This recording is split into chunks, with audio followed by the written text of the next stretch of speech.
Hola, muy buenos días a todos.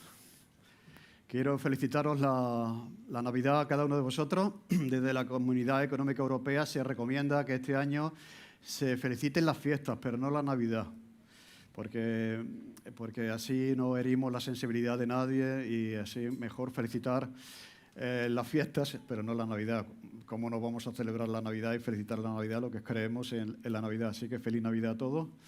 Queremos disfrutar de este tiempo como lo más central de nuestra vida, de nuestra fe. Y es una fiesta muy importante, el día en que Jesús vino al mundo y trajo salvación para nosotros. Entonces eso hay que celebrarlo y hay que felicitarse por eso. Así que felicidades a cada uno. Y también queremos agradecer el trabajo de todos los que han estado trabajando, habéis visto, para decorar. Hay un equipo de decoración y que se ocupa de todo eso y recogen ideas, y muy bonito, muy original este año, muy bonito. Así que gracias por el trabajo para que disfrutemos durante estos días de esta decoración. Muy bien, vamos a tener una palabra de oración y vamos al tema. Tenemos otro domingo más y después ya tenemos una reflexión navideña con el Teatro de los Niños y finalmente el último domingo de año, pues un culto de acción de gracias que solemos hacer siempre, mirar atrás y agradecer al Señor su ayuda y su presencia con nosotros. Vamos a orar. Señor, te queremos agradecer haber venido, haber nacido, haberte hecho como uno de nosotros para poder disfrutar de todo lo que tú traías contigo. Te damos gracias por la Navidad, Señor. Queremos celebrar la Navidad, queremos predicar la Navidad a toda la gente que nos rodea, Señor, y presentarte a ti como el Salvador y como el Señor de nuestras vidas. Gracias, Señor, por cada persona aquí. Pedimos, Señor, que tu palabra pueda llegar a nuestro corazón en esta mañana y pueda ser de edificación para todos nosotros. Te lo pedimos en el nombre de Jesús. Amén. Muy bien, era las 3 de la tarde aproximadamente. El cojo de nacimiento ya no está allí. Solía pedir ahí en un lugar determinado a la Puerta de la Hermosa, pero ya no está ahí. Por lo tanto, está dentro del templo, está adorando y celebrando que en el nombre de Jesús ahora el que no podía caminar ahora puede caminar. ¿De acuerdo? Entonces la multitud se entera, todo el mundo sabe de lo que ha acontecido en la entrada del templo y mucha gente acude a los aledaños del templo para conocer un poco más de todo aquello que todo lo que se estaba diciendo en la ciudad de Jerusalén. Una persona que todos conocían, conocido por todos, que pedía limosna en un lugar determinado, pues ahora resulta que está caminando y que está andando. Entonces vamos a ver lo que pasa después de eso. ¿Qué es lo que ocurre después de eso? Dice el libro de los Hechos, capítulo 4, versículo 12, en adelante, que teniendo asidos a Pedro y a Juan, el cojo, que había sido sanado, todo el pueblo, toda la ciudad, atónito, concurrió a ellos al pórtico que se llama de Salomón. Y viendo esto, Pedro respondió al pueblo: varones israelitas, ¿por qué os maravilláis de esto? ¿O por qué ponéis los ojos en nosotros como si por nuestro poder o piedad hubiésemos hecho andar a este? El Dios de Abraham, de Isaac y de Jacob, el Dios de nuestros padres, ha glorificado a su Hijo Jesús, a quien vosotros entregasteis y negasteis delante de Pilato, cuando éste había resuelto ponerle libertad. Mas vosotros negasteis al santo y al justo y pedisteis que se os diese un homicida y matasteis al autor de la vida, a quien Dios ha resucitado de los muertos, de lo cual nosotros somos testigos.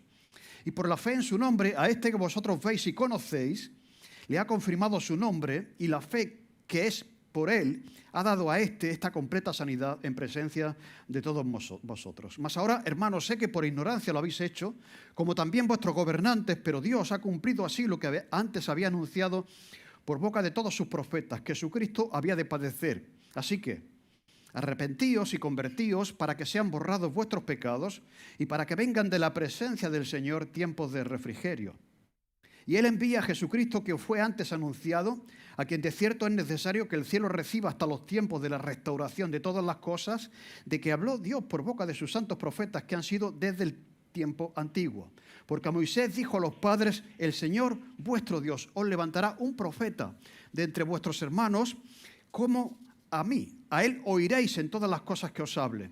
Y toda alma que no oiga a aquel profeta será desarraigada del pueblo. Y todos los profetas desde Samuel en adelante, cuando han hablado, también han anunciado estos días. Vosotros sois los hijos de los profetas y del pacto que Dios hizo con vuestros padres, diciendo a Abraham: en tu simiente serán benditas todas las familias de la tierra.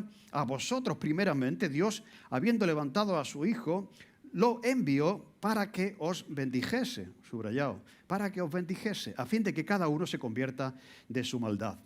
Bien, es el segundo mensaje de Pedro. Decíamos que vamos a encontrar diferentes sermones, diferentes mensajes en esta primera parte de Pedro. Después van a ser de Pablo y también de otras personas. Pero esta primera parte, Pedro ya da su segundo mensaje. El primero es como consecuencia del milagro de Pentecostés. ¿Os acordáis? La gente acusa a los discípulos de estar borrachos y Pedro se levanta y dice, no es borrachera, no es el vino, es la promesa del profeta de la venida del Espíritu Santo. Así que el primer mensaje de Pedro es como respuesta a un milagro, el milagro de Pentecostés, y el segundo es respuesta a otro milagro, el milagro de la sanidad de un hombre que era cojo de nacimiento.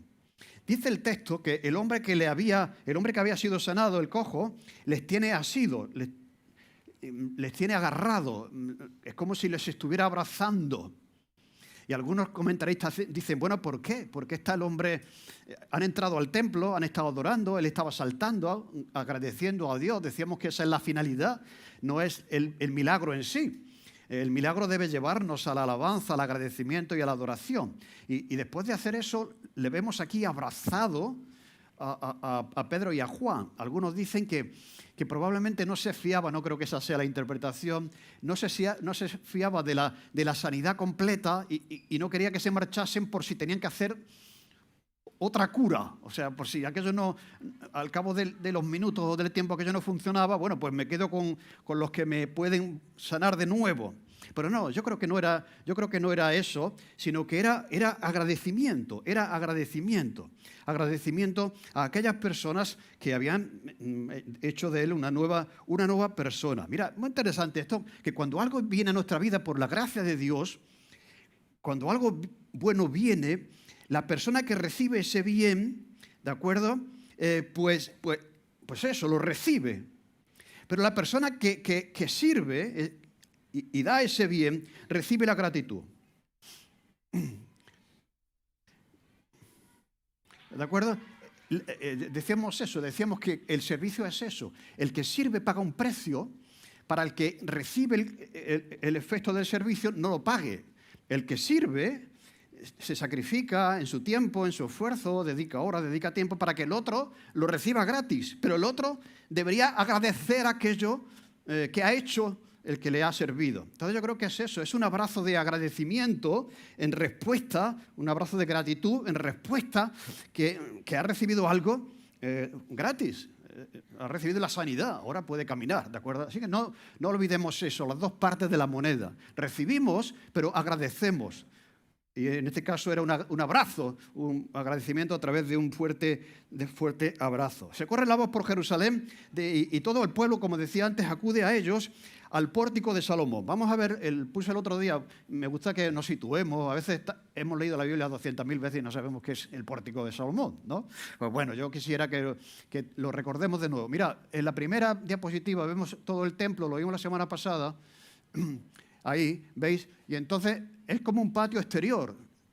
El templo era todo eso y en ese patio exterior pues había como unos atrios, un sitio donde te podríamos decir, cobijar cuando llovía. Es esa parte derecha que veis ahí, izquierda y al final, ¿de acuerdo? Pues vamos a ver ahora ya la diapositiva del sitio concreto. Era como esto. Ahí Jesús se reunía con los discípulos con mucha frecuencia.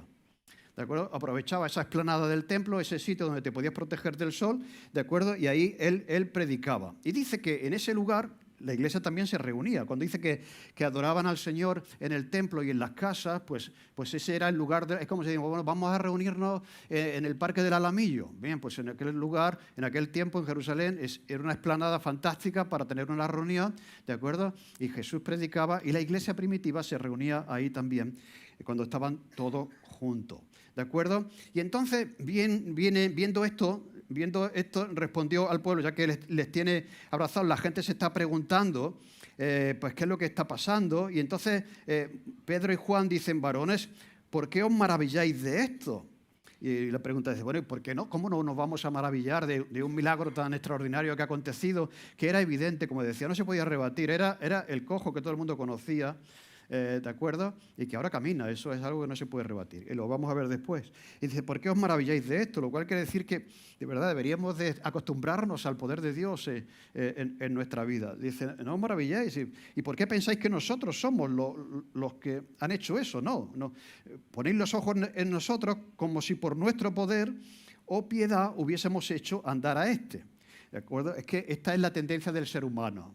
El ser humano, pues, lo que tiende es a endiosar a la otra persona. En este caso, ellos pensaban que, bueno, que el poder era el de Pedro y el de Juan, pero decíamos el otro día que no, que la mano era la mano de Pedro, la mano que agarró al cojo para levantarlo, pero el poder era el poder de Jesús. Y lo mismo pasa con la iglesia. La iglesia es como la mano de Dios, ¿de acuerdo? Pero el poder no es el poder de la iglesia, es el poder de Dios a través de la mano de la iglesia. Y qué bueno que la tendencia a no centrar en él o en ellos, ¿no? O sea, lo podían haber hecho rey, ¿os acordáis? De hecho, esta era la idea. O sea, una persona que es capaz de sanar a un cojo, algo que no tiene solución, ¿de acuerdo? Pues nos interesa aquí en Jerusalén para librarnos de todos los males. O sea, eso pasó con Jesús también, ¿os acordáis? Cuando Jesús hace el milagro de los panes y de los peces, dice que viene la multitud y le quieren hacer rey.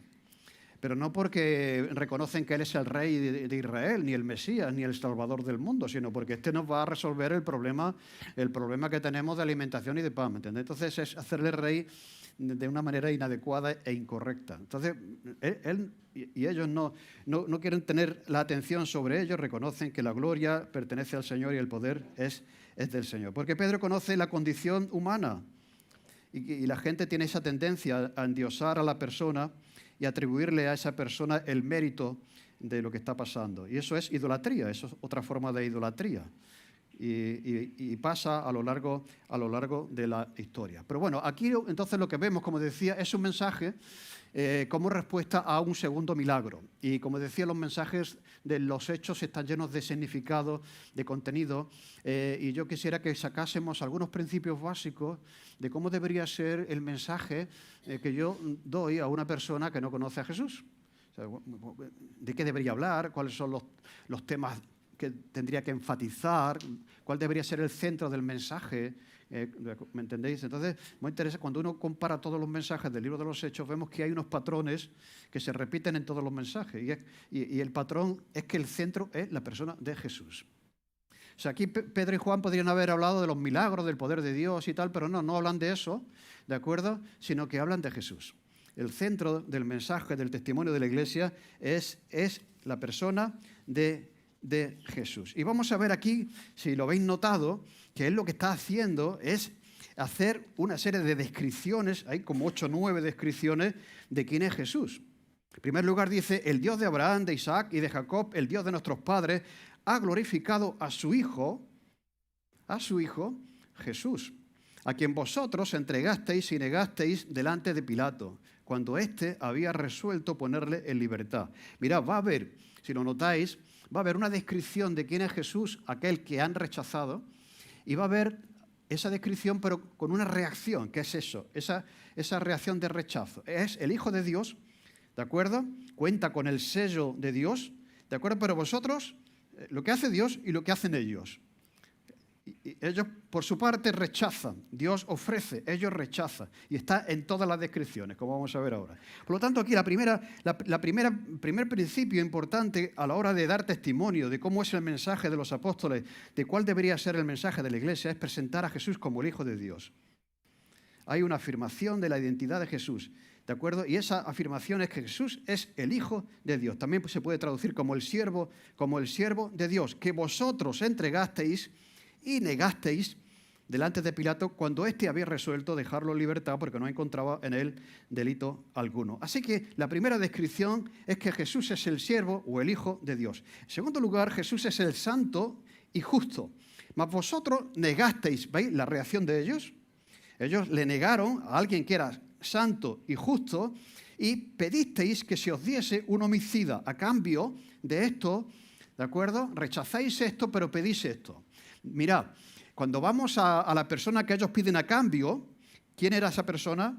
Ese homicida era Barrabás. Barrabás no era ni santo ni justo. ¿Veis el contraste?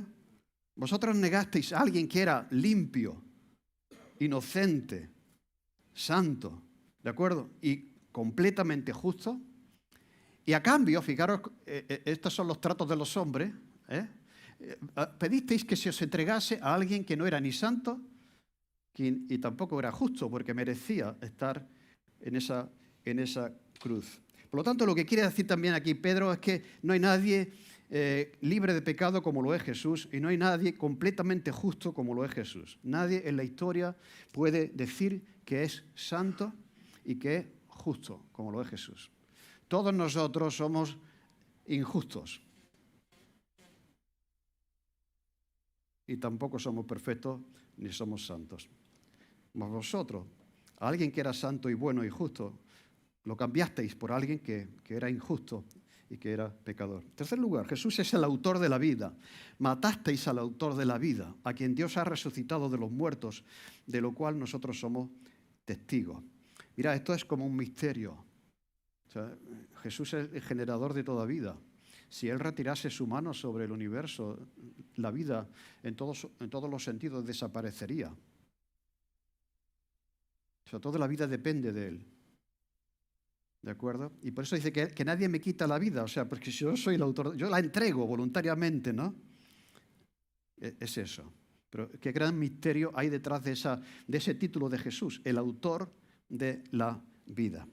Así que lo que dice la Biblia es que el ser humano es físicamente muerto, va a morir físicamente y está espiritualmente muerto por causa del pecado.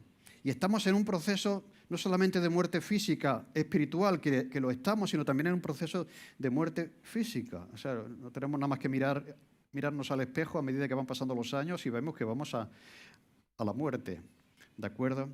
Y qué bueno es volver a conectarnos con el autor de la vida. La importancia de tener una relación con el que puede dar la vida. O sea, no hay vida fuera de Jesús. No hay vida eterna fuera de Jesús. Y no hay resurrección fuera de Jesús. El autor de la vida es Jesús. Esa es la buena noticia, de que Jesús es el autor de la vida y puede darnos vida espiritual a cada uno de nosotros y puede darnos una vida física porque tenemos la esperanza de la resurrección y va a darnos una vida eterna, una vida que no tiene fin. Jesús es el autor de la vida, es el santo, es el siervo hijo de Dios y es el objeto de nuestra fe también, debe serlo. Y por la fe en su nombre, dice Pedro, a este que vosotros veis y conocéis, le ha confirmado su nombre y la fe que es por él ha dado a este completa sanidad en presencia de todos vosotros. O sea, el objeto de la fe debería ser la persona de Jesús. Y lo fue también en este milagro. Fijaros, aquí lo dice textualmente Pedro. Por la fe en su nombre ha dado a este sanidad.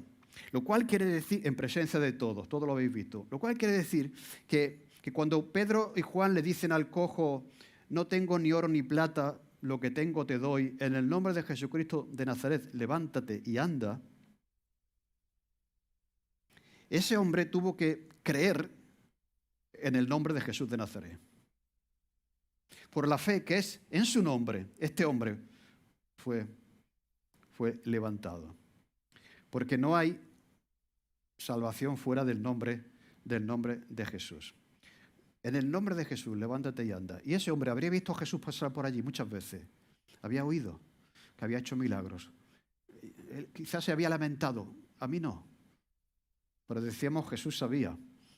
Y ese milagro tenía que producirse un poco más adelante, en este caso a través de los discípulos. ¿De acuerdo? Así que por la fe en su nombre, lo cual este hombre creyó en el nombre de Jesús, cuando Pedro lo pronunció, le ha sido dada sanidad. Luego más adelante, Pedro diría, capítulo 4, versículo 12, y en ningún otro hay salvación. Este texto tan conocido, porque no hay otro nombre bajo el cielo dado a los hombres en que podamos ser salvos. No hay otro nombre, no hay otra manera, no hay otro sitio, no hay otro lugar en que podamos ser salvos. Mira, os voy ahora a leer rápidamente otros lugares donde la gente busca salvación. Mira, el budismo enseña que uno se salva a sí mismo negándose a todo. Ese es un proceso de negación interior. O sea, la salvación está en lograr podríamos decir, la libertad a través de la negación de todo dentro de ti. Ahí se encuentra la salvación. En la negación de todo deseo que anida dentro del corazón del hombre. El confucionismo. Uno se salva por medio de la formación, de la educación, de la reflexión. ¿De acuerdo? Y llevando una vida buena y moral. O sea, se supone que la educación, la formación te va a llevar a ser una mejor persona. Y ahí encontrará la salvación. El hinduismo enseña que uno se salva desconectándose de su ego, separándose de su yo, viviendo en unidad con lo divino. O sea, eso, mirad, que yo os digo, que tú te pones a hablar con la gente y la gente tiene ideas así. Claro, y yo digo, ¿esto qué significa? ¿Esto qué es? ¿No? Mirad, desconectándose de su ego y separándose de sí mismo, viviendo en unidad con lo divino. ¿Me entendéis? Y todo eso dentro de uno. El Islam, uno se salva llevando una vida buena y siendo una buena persona. En el judaísmo ortodoxo, en el judaísmo del tiempo de Jesús, uno se salva por medio del arrepentimiento, de la oración, esforzándose por obedecer la ley de Dios. ¿De acuerdo? Dice Pablo, si por la ley fuese la justicia, en vano murió Cristo. O sea, pero ese era el énfasis. O sea, tú vas a salvarte a través de la obediencia a la ley de Dios y tratando de ser una buena persona. Mira, en la nueva era, que es algo que ha estado de moda últimamente, los últimos años, uno se salva al hacerse parte de una unidad divina, buscando vivir en armonía como parte de esa unidad. Y yo digo, ¿y esto qué significa? Sí, por allí puede encontrarte alguien que dice, no, bueno, yo me encuentro encontrándome en armonía interior, buscando la unidad con lo celestial, con lo divino. Y dice, madre mía, ¿eso qué es? me seguí, vale. En el catolicismo uno se salva pues siendo una buena persona, haciendo buenas obras. Ahora, fijaros, todas estas propuestas de salvación ejercen fe.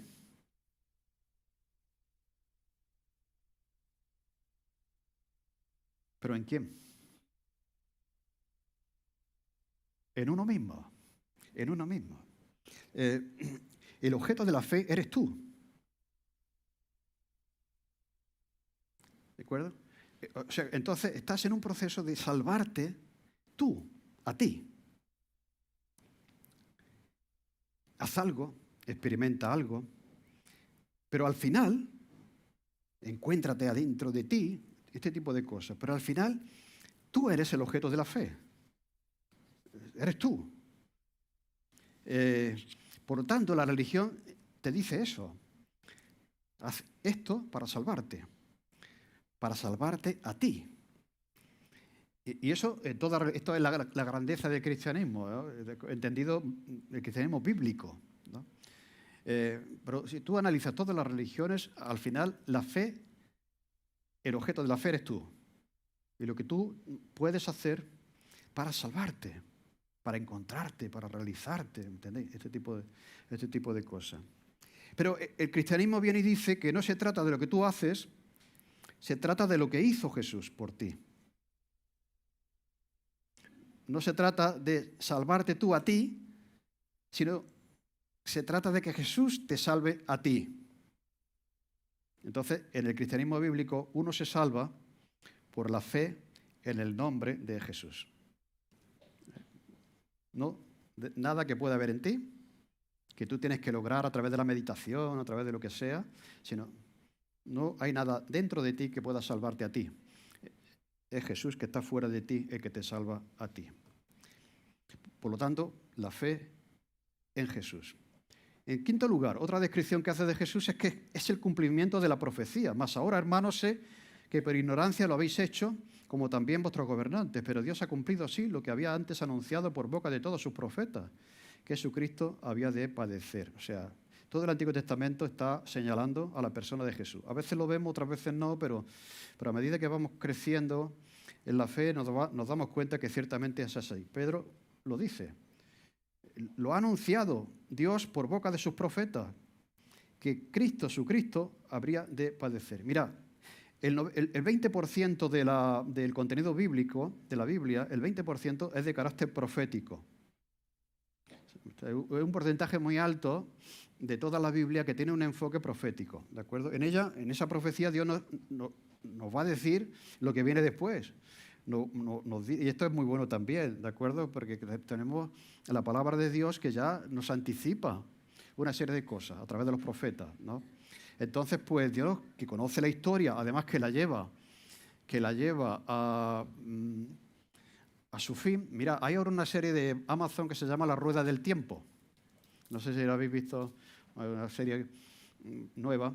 La idea es que propone que la historia es cíclica. Bueno, en la mayoría de las religiones la historia es cíclica. O sea, es que como volver al mismo punto se repite. En un sentido es verdad. La historia se repite porque no aprendemos. Pero no quiere decir que la historia sea un círculo. O sea, nuestra vida a veces son círculos, ¿de acuerdo? Pero la historia es lineal. O sea, hay un principio y hay un fin. Desde el punto de vista judío, desde el punto de vista de la Biblia, hay un principio y Dios lleva la historia hacia un final. ¿De acuerdo? Entonces, pues como Dios lleva la historia hacia el final, pues conoce la historia y nos anticipa una serie de cosas. Y por lo tanto, la mayoría de las profecías, de ese 20% de contenido bíblico, está dado por Dios al ser humano para informarnos acerca de la persona que va a venir, que va a ser nuestro Salvador. ¿De acuerdo? Y por ejemplo, ya en Génesis 3, Dios profetiza que Jesús vendría como hijo de una mujer. En Isaías 7 dice que su madre sería una virgen. En Isaías 9 dice que su nombre sería Emanuel, Dios con nosotros. ¿De acuerdo? Ahora ya se va reduciendo las posibilidades y nos dice que nacería en Belén, que se le quitaría la vida en Belén, que el templo de Jerusalén sería destruido en el año 70. Eso lo dice Daniel. O sea, toda la profecía está señalando la venida de Jesús, hasta detalles que a veces insospechados. Así que por eso es el libro de Dios para nosotros. Él conoce el futuro, conoce la historia, la lleva hacia su final, y Pedro nos dice pues que eso es lo que Dios está haciendo.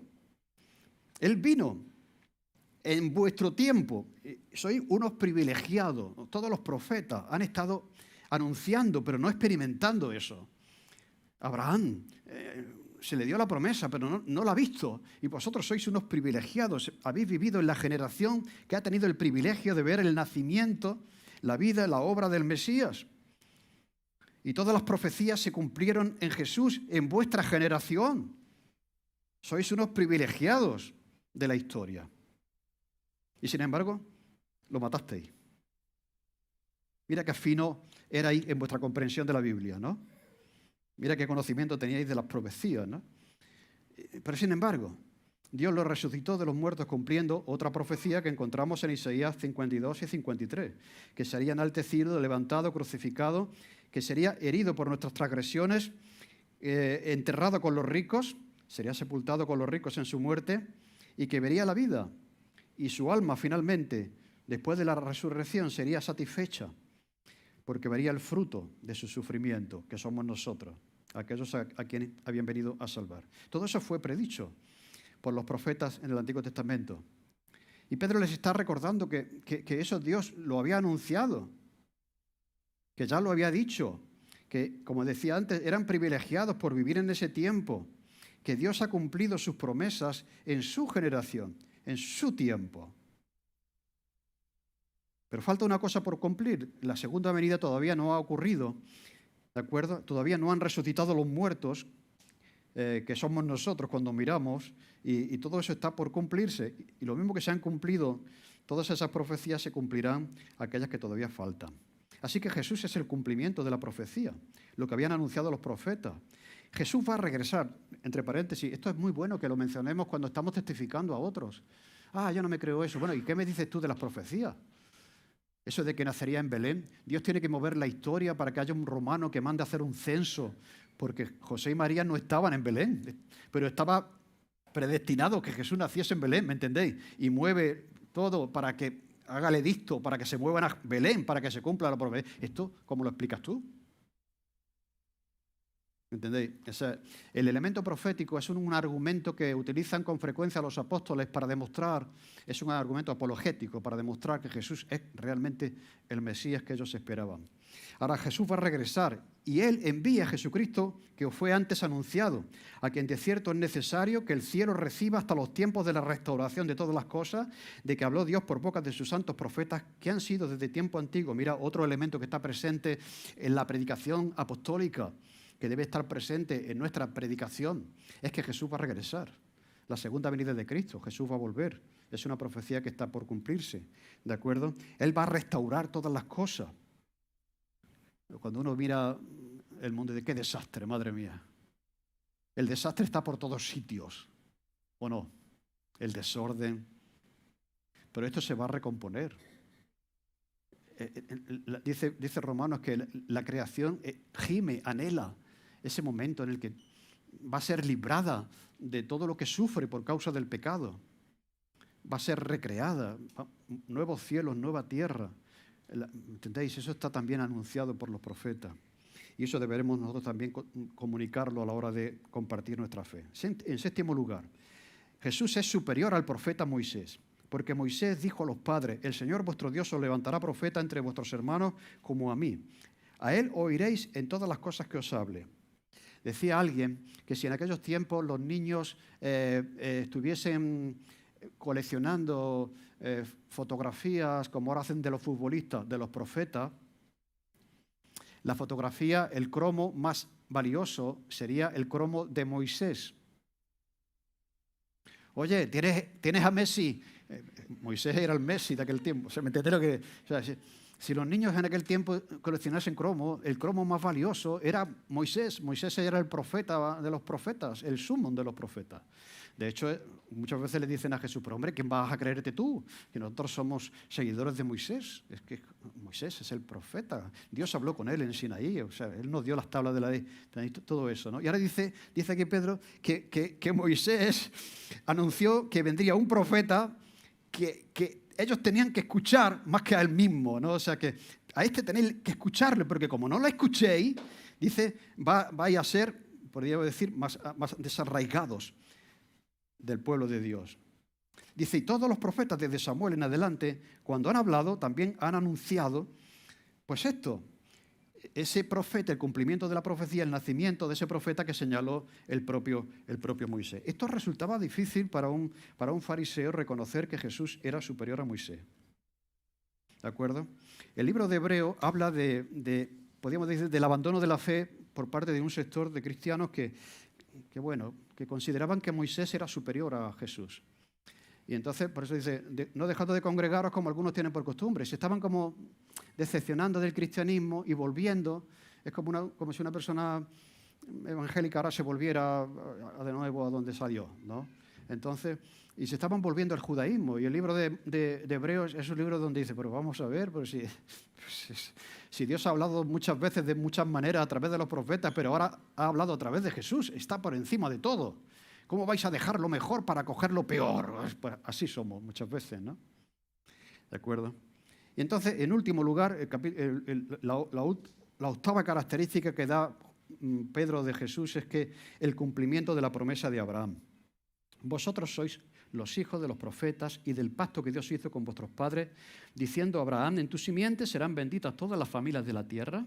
A vosotros primeramente, Dios, habiendo levantado a su Hijo, lo envió para que os bendijese, a fin de que cada uno se convierta de su maldad. O sea, lo que decía antes, vosotros tenéis el privilegio de ser los que viven en el momento en el que las promesas dadas a Abraham hace ya miles de años se van a cumplir en la persona de Jesús. Qué privilegio, ¿no? Vivir en esa generación.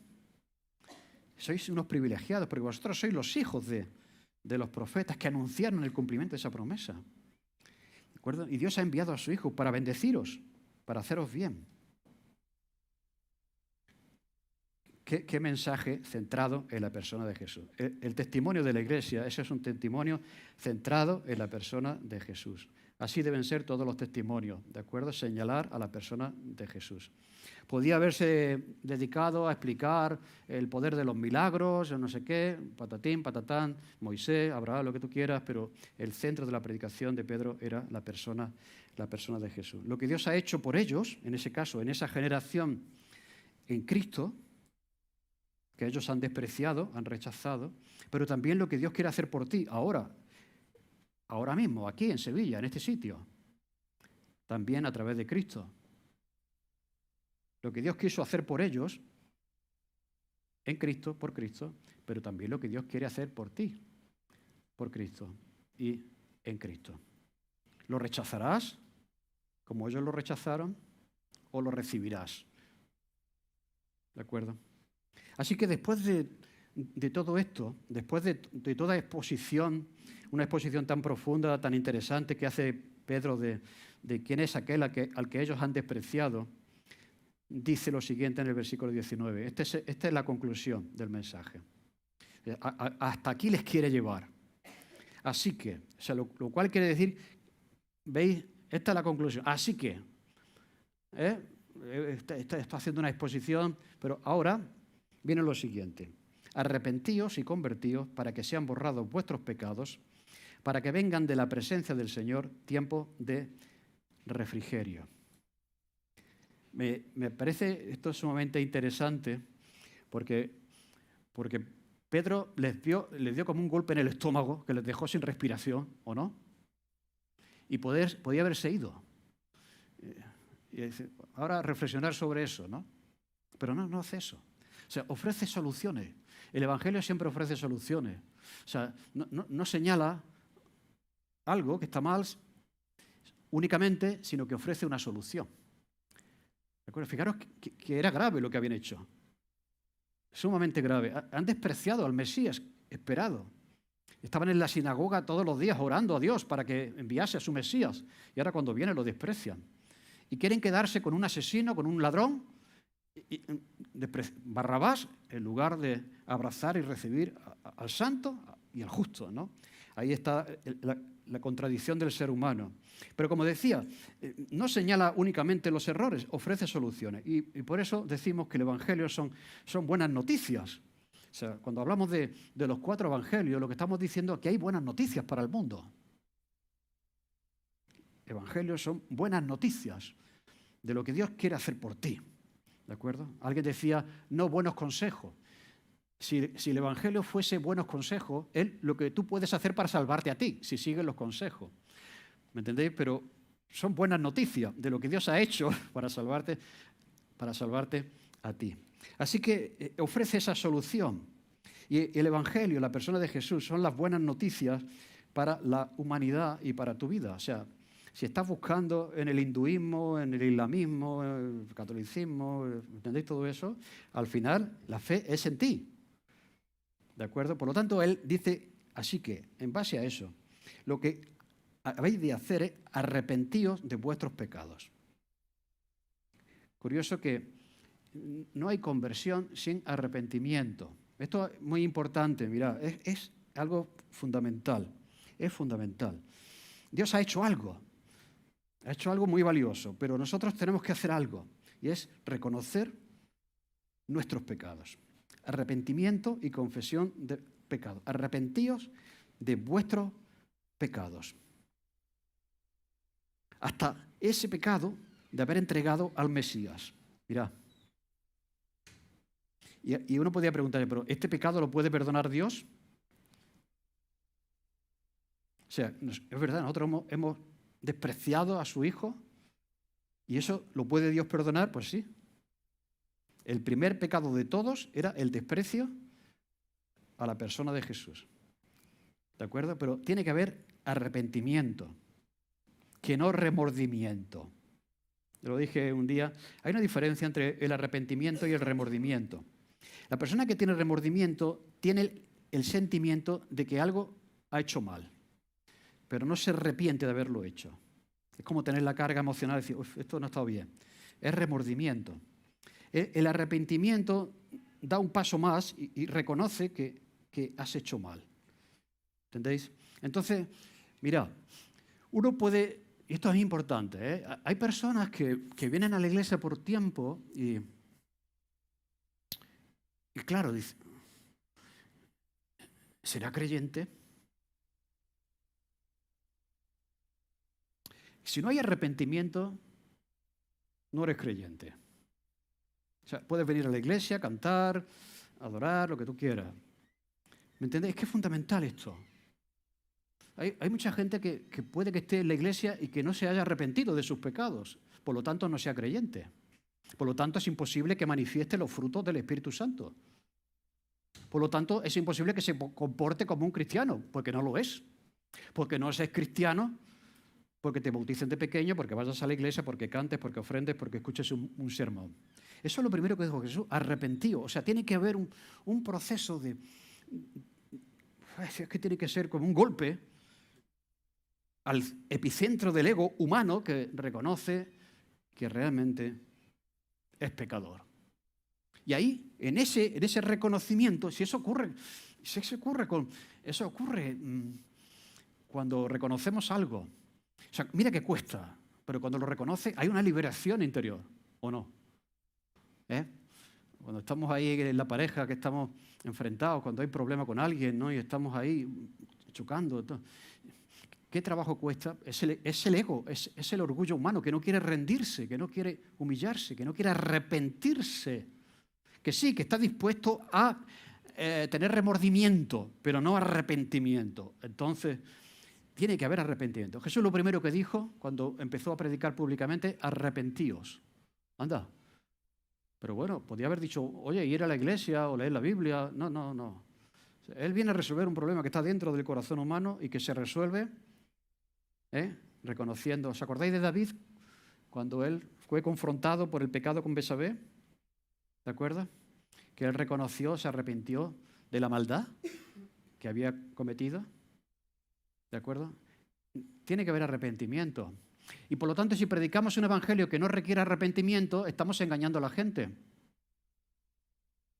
¿Me entendéis lo que quiero decir? O sea, se habla mucho, haz la oración de salvación. La oración de salvación es, Señor, ven a mi corazón. Pero ¿dónde está la Biblia esa reunión, esa oración de salvación? Señor, ven a mi corazón. No está en ningún sitio. Si una persona dice, Señor, ven a mi corazón, no está diciendo, Señor, que soy un miserable pecador, que te necesito. ¿Entendéis lo que quiero decir? Entonces, tenemos que predicar el arrepentimiento. Tenemos que predicar la conversión. Que es necesario que se produzca un cambio interior que solamente puede lograr Dios a través de su Espíritu por medio del arrepentimiento y de la fe en la persona de Jesús. ¿De acuerdo? Que somos pecadores. Que sí, que hay algo que no está bien en el mundo, en la sociedad, en los políticos, pero también en ti. Y hasta que no quiebres, ¿sí? ¿Me entendéis lo que quiero decir? Esta persona es que no, hasta que no quiebres, no vas a experimentar el perdón que viene del reconocimiento de que necesitas el perdón de Dios porque eres pecador. Así que somos pecadores. ¿Y esto qué quiere decir? Que no somos como deberíamos ser y no vivimos como deberíamos vivir. Entonces, ¿hay alguien aquí que pueda levantar la mano y decir yo no soy pecador? O sea, no eres como deberías ser y no estás viviendo como podrías vivir. ¿Hay alguien aquí que pueda decir que sí, que 100% justo y santo? Nadie. ¿Y por qué decimos esto? Porque Dios nos ha creado, ¿de acuerdo?, para que vivamos de una manera y nos hizo para que viviésemos de esa forma y no estamos viviendo como Dios nos planeó. Por lo tanto, somos pecadores. Pero ahí está el Evangelio, que es una buena noticia, que ofrece una solución. Así que, arrepentíos y convertíos. Todos los pecados pueden ser perdonados, hasta el pecado del desprecio de Jesús como el Hijo de Dios. Ese es el pecado imperdonable. O sea, el pecado imperdonable es eso. Cuando tú no aceptas a Jesús, ya no hay salvación. ¿De acuerdo? Y dice convertíos. La palabra convertirse es epistrefo, que significa volverse, darse la vuelta completamente hacia Dios, y en este caso reconociendo a Jesús como el Mesías de Dios. Arrepentíos y reconoced a Jesús como el Mesías, como el Hijo de Dios que os ha sido enviado. Así que, ¿qué cosas tenemos que hacer nosotros? Dos. Arrepentíos y convertíos. ¿De acuerdo? Entonces, vamos a predicar eso, no la oración de salvación, que no requiere arrepentimiento y que es más fácil. O sea, Señor, ven a mi corazón, ¿no? Ven a mi corazón, pues ya está el Señor en tu corazón, pero ¿qué Señor es de tu corazón? Si no, ¿entendéis? El arrepentimiento, el reconocer que estamos equivocados, que Dios tiene la razón y hacerle caso a Dios, dejar de dar la espalda. Y hay tres consecuencias, ya termino con eso, tres consecuencias, tres bendiciones. Mirad, en primer lugar, y él las enumera, dice, para que sean borrados vuestros pecados. Mira, la palabra griega aquí es esaleifo. Mira, significa eliminar por completo, borrar por completo. Es como si tú fueses una pizarra, ¿de acuerdo?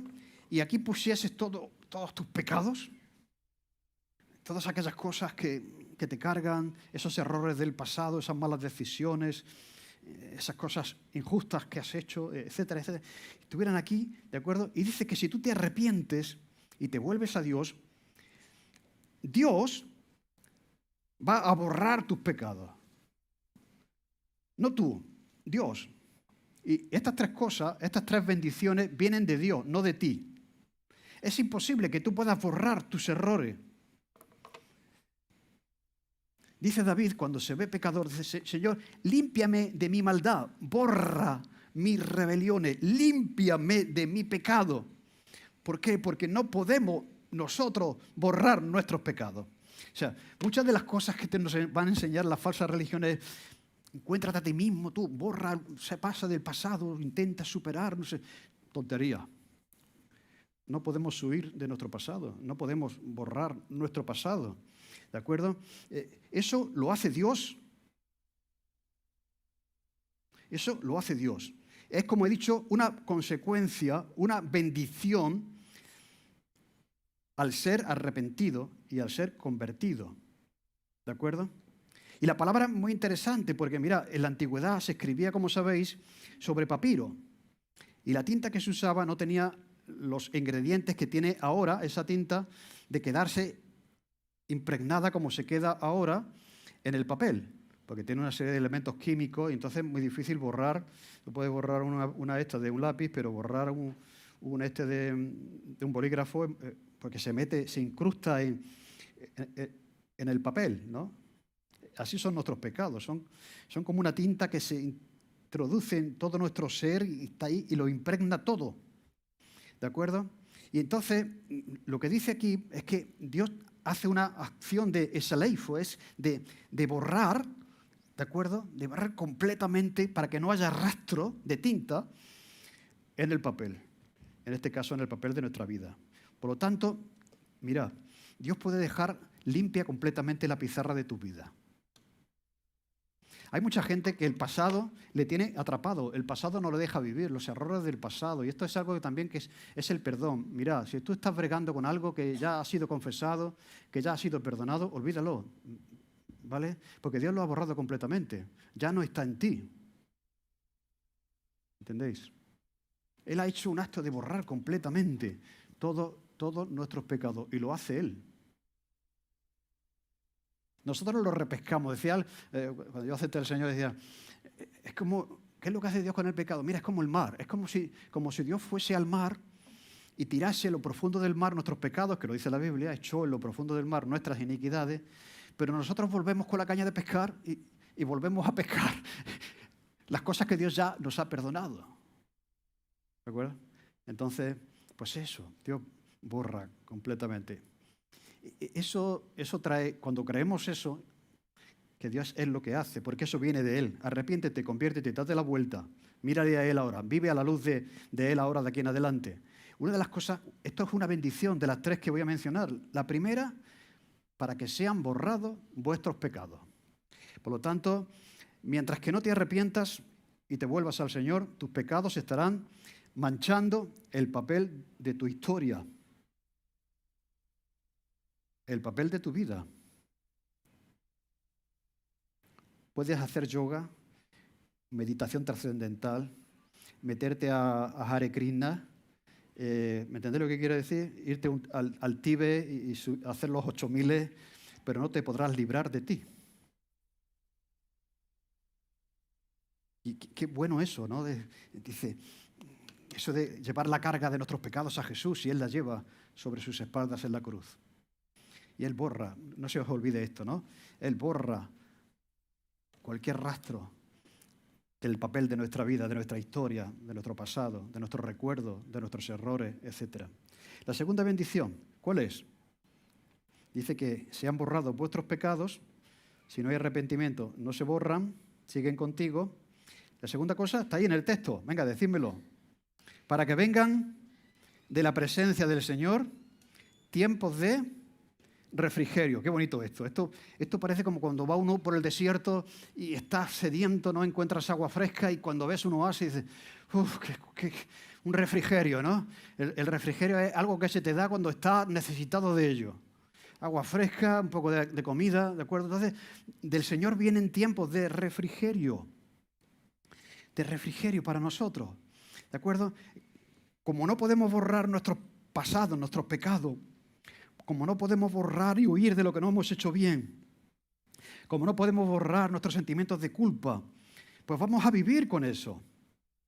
Vamos a vivir con eso, con culpa, con angustia, con falta de paz en nuestro corazón. Pero aquí viene una palabra bonita, como decíamos la palabra borrar, que es anapsisis, que significa alivio, respiro, refrigerio y descanso.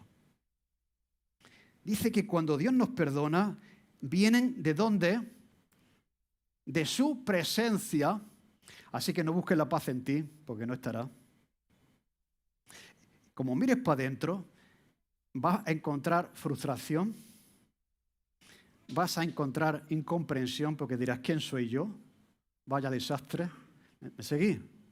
Como mires dentro de ti, vas a ver desorden.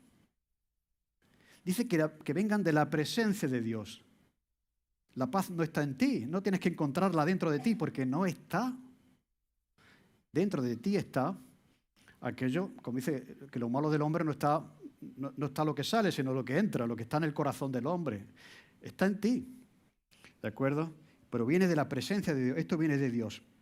Por lo tanto, el descanso, el alivio, el refrigerio, ¿de dónde viene? Del Señor. No busques en otro sitio, no te hagas ahora testigo de Jehová, no te hagas Hare Krishna, porque van a empezar con un látigo detrás de ti. Sé bueno, busca a Dios que está en ti, busca la paz que está en ti. Que no, que esto hace único al Evangelio y al cristianismo, ¿no? Viene de la presencia de Dios.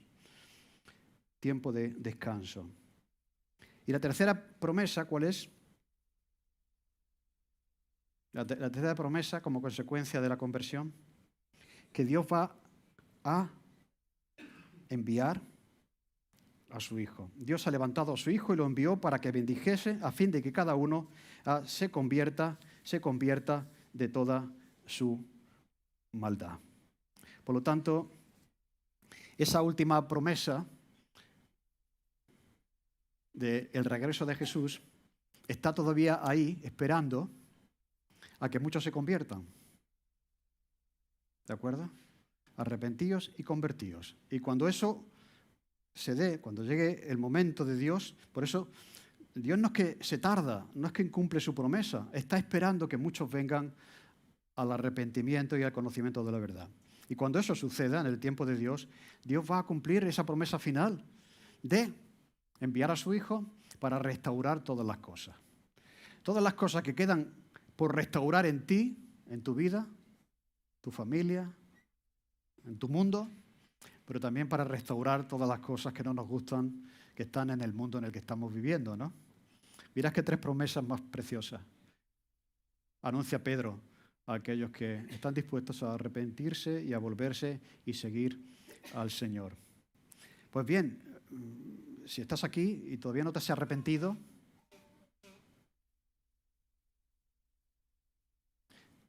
por la fe en su nombre. No está en ti, está en Él. Él ha venido para eso, para perdonar tus pecados, para borrarlos, para traer a tu vida un tiempo de sosiego. Mi paz os dejo, mi paz os doy. Yo no la doy como el mundo la da. No se turbe vuestro corazón, ni tenga miedo. ¿De acuerdo? Y vamos a predicar el evangelio del arrepentimiento.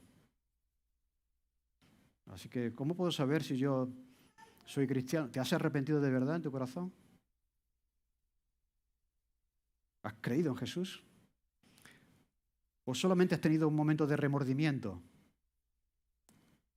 Prediquemos el arrepentimiento y no el remordimiento. Y prediquemos la buena noticia de que van a ser borrados nuestros pecados y la paz que estamos buscando siempre o dentro de nosotros o en un lugar que no es Dios, pues venga de la presencia del Señor, para que venga de la presencia del Señor tiempos de refrigerio. Amén. Señor, gracias por este evangelio precioso que queremos seguir conociendo, profundizando en él cada día más, porque aquí hay un tesoro.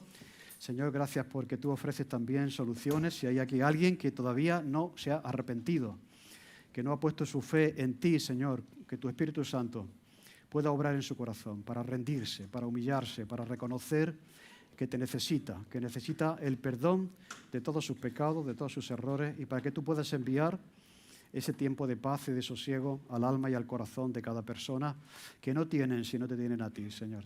Pedimos por eso y ayúdanos a seguir predicando un evangelio centrado en la persona de Jesús. En el nombre de Jesús. Amén.